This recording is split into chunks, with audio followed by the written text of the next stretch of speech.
2025 IPL retention rules వచ్చేసాయి. ప్రతి ఒక్కరు ఎదురు చూస్తున్న ఈ రూల్స్లో పెద్ద ట్విస్ట్లు ఇచ్చింది బీసీసీఐ. టీమ్స్ అన్నిటికీ దిమ్మ తిరిగిపోయింది. కొన్ని టీమ్స్ లక్కీగా ఫీల్ అవుతున్నాయి. సో అసలు రిటెన్షన్ రూల్స్ ఏంటో క్లియర్గా తెలుసుకుందాం. వీడియో మొత్తం చూడండి, అస్సలు మిస్ అవ్వకండి. ఇంపార్టెంట్ ఐపీఎల్ అప్డేట్స్, అలాగే important future cricket updates, present cricket updates కోసం తెలుగు బస్ టెలిగ్రామ్ ఛానల్లో జాయిన్ అవ్వండి. డిస్క్రిప్షన్ బాక్స్లో లింక్ ఉంది. ఫస్ట్, ఎంతమందిని ఐపీఎల్ టీమ్స్ రిటైన్ చేసుకోవచ్చు? 2025 ఐపీఎల్ మెగా ఆక్షన్ ముందు 5 మందిని రిటైన్ చేసుకోవచ్చు. ఆర్టీఎంస్ ఉన్నాయా? ఎస్, ఒక్క ఆర్టీఎం అలో చేయబోతోంది. మరి ఈ 5 మంది ప్లేయర్స్ ఇండియన్స్ ఎంతమంది, ఓవర్సీస్ ఎంతమంది, అన్క్యాప్డ్ ఎంతమంది? మీరు రిటైన్ చేసుకునే వాళ్ళల్లో అండ్ ఆర్టీఎం ని కలుపుకొని కనీసం ఒక్క అన్క్యాప్డ్ ఉంటే చాలు. ఇక మిగతా 5 మందిని ఓవర్సీస్ చేసుకుంటారా, లేకుంటే ఇండియన్స్ చేసుకుంటారా అంటే క్యాప్డ్ ఇండియన్స్ ని, ఇక మీ ఇష్టం. ఈ చిన్న రూల్ పాటిస్తే చాలన్నమాట. కేవలం ఒక్క అన్క్యాప్డ్ ఉండేలా చూసుకోవాలి రిటెన్షన్స్ లో. మరి ఏదైనా ఒక టీం కేవలం ఒక్కరిని మాత్రమే రిటైన్ చేసుకుంటే ఆర్టీఎంస్ అప్పుడు కూడా ఒకటే ఉంటుందా? లేదు, అప్పుడు 5 ఆర్టీఎంస్ వాళ్ళ ఖాతాలో చేరతాయన్నమాట.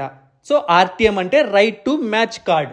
దీని గురించి మనం మళ్ళీ సపరేట్గా క్లియర్గా తెలుసుకుందాం. ఒకవేళ ఏదైనా టీం ఇద్దరిని రిటైన్ చేసుకుంటే 4 ఆర్టీఎంస్ ఉంటాయి. ఒకవేళ ఏదైనా టీం ముగ్గురిని మాత్రమే రిటైన్ చేసుకుంటే 3 ఆర్టీఎంస్ ఉంటాయి. బట్ ప్రెసెంట్ రూల్ ఏంటి అంటే 5 రిటెన్షన్స్, 1 ఆర్టీఎం. మళ్ళీ రిటైన్ చేసుకునే విధానం ఎలా ఉంటుంది? ఫస్ట్ రిటెన్షన్ కి ఎంత, సెకండ్ రిటెన్షన్ కి ఎంత, ఇలా అంటే ఫస్ట్ రిటెన్షన్ కి 18 crores, సెకండ్ రిటెన్షన్ కి 14 crores, థర్డ్ రిటెన్షన్ కి 11 crores, ఫోర్త్ రిటెన్షన్ కి 18 crores, ఫిఫ్త్ రిటెన్షన్ కి 14 crores. నేను తప్పుగా చెప్పలేదు, మీరు విన్నది correct. Fourth and fifth retentions కి 18 crores, 14 crores. అంటే థర్డ్ రిటెన్షన్ కన్నా ఫోర్త్, ఫిఫ్త్ రిటెన్షన్స్ ఎక్కువ. ఎందుకు బీసీసీఐ ఇలా పెట్టింది? ఆక్షన్ లోకి టాలెంట్ ఉన్న ప్లేయర్స్ ని, యంగ్ ప్లేయర్స్ ని తీసుకొని రావడానికే ఈ రూల్ పెట్టింది. ఎందుకంటే పెద్ద పెద్ద ప్లేయర్స్ ఆల్మోస్ట్ టాప్ 3 రిటెన్షన్స్ లో ఉంటారు. సో ఇంతకుముందు ఏం జరిగేది, తర్వాత రిటెన్షన్స్ కోసం చిన్న చిన్న ఇంపార్టెంట్ ప్లేయర్స్ ని పెట్టేవాళ్ళు. బట్ ఇలా పెద్ద అమౌంట్ పెట్టడం వల్ల ఫ్రాంచైజీలు ఆలోచిస్తాయి, ఈ చిన్న ప్లేయర్ కి ఇంత అమౌంట్ ఇవ్వాల్సిన అవసరం ఉందా, ఆక్షన్ లోకి వెళ్తే తక్కువకు వస్తాడేమో.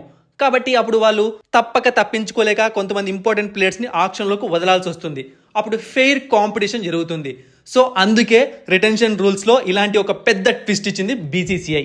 అండ్ మీరు బాగా చూసుకున్నారు అంటే 5 మందిని రిటైన్ చేసుకోవాలి అంటే 75 కోట్లు ఖర్చు పెట్టాల్సి వస్తుంది ఏ టీం అయినా. సో 5 మంది కోసమే 75 అంటే చాలా పెద్ద అమౌంట్.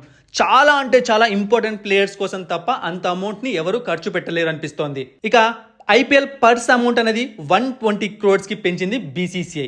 అండ్ ఇంకొక పెద్ద గేమ్ చేంజింగ్ మూమెంట్ ఏంటి అంటే, ఏ ప్లేయర్ అయినా అంటే ఓవర్సీస్ అవ్వచ్చు, ఇండియన్ అవ్వచ్చు, అన్క్యాప్డ్ అవ్వచ్చు, ఎవరైనా సరే ఐపీఎల్ లీగ్ మ్యాచ్లు అన్నీ ఆడితే వాళ్ళకు మ్యాచ్ ఫీజు రూపంలో 1,05,00,000 దక్కుతుంది ఫ్రాంచైజీల దగ్గర నుంచి.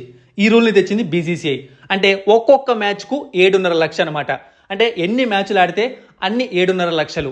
ఆక్షన్లో ఇచ్చే అమౌంట్ కాకుండా ఇది సపరేట్గా ఇవ్వాల్సి వస్తుంది. దీనికోసం ప్రతి ఐపీఎల్ ఫ్రాంచైజీ 12.60 కోట్లు పక్కన పెట్టాలని టీమ్స్ అన్నిటికీ ఆర్డర్స్ పాస్ చేసింది. సో దీనివల్ల ఏమవుతుంది అంటే కొంతమంది చిన్న చిన్న ప్లేయర్స్కి అంటే ఆక్షన్లో వాళ్ళను 5 లక్షలకు 10 లక్షలకు కొనుక్కుంటారు. వాళ్ళు అక్కడ ప్రతి మ్యాచ్ ఆడినా వచ్చే అమౌంట్ తక్కువగా ఉంటుందన్నమాట. సో అలాంటి వాళ్ళకి ఈ అమౌంట్ బాగా ఉపయోగపడుతుంది అనమాట. ఐపీఎల్ ఎంత పెద్దగా అవుతోందో చెప్పడానికి ఇది ఒక నిదర్శనం. సో యంగ్ ప్లేయర్స్ కోసమే ఈ రూల్ని తీసుకొని వచ్చింది. ఇది చాలా మంచి డెసిషన్ లాగా కూడా మారబోతోంది. సో ఇవే అనమాట IPL retention important updates. So మీ అభిప్రాయాన్ని కామెంట్ సెక్షన్లో తెలియజేయండి. అలాగే ఆర్టీఎం గురించి మనం ఇంకొక వీడియోలో క్లియర్గా తెలుసుకుందాం, ఏంటి ఆర్టీఎం అని చెప్పి. సో తప్పకుండా తెలుగు బస్ టెలిగ్రామ్ ఛానల్లో జాయిన్ అవ్వండి. డిస్క్రిప్షన్ బాక్స్లో లింక్ ఉంది. మరిన్ని ఇంట్రెస్టింగ్ వీడియోస్ కోసం సబ్స్క్రైబ్ చేయడం మర్చిపోకండి.